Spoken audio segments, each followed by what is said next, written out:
ही पैगाम है आउं तव्हां खे मुबारकबाद थो ॾियां नौजवाननि खे।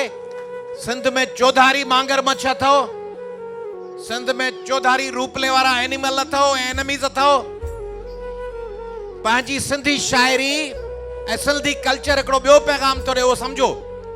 लतीफ़ साईं पंहिंजे स्टोरीज़ में समाज में जेके सभ खां कमज़ोर शयूं सम्झियूं थियूं वञनि, सिंधी औरत उनखे हेरोइन करे पेश कयो आहे त उहा विढ़े थी, उमर कोन थो विढ़े, मारवी विढ़े थी, ससुई पई मैदान जागे, पुनू कोने, सोहणी मैदान में आहे। तंहिंजे करे ऐं हिते छा पोर्ट्रेट कयो वियो आहे, इसराजुल हक मेमण जो लिखियल आहे ऐं लतीफ़ साईं जो सुर आहे।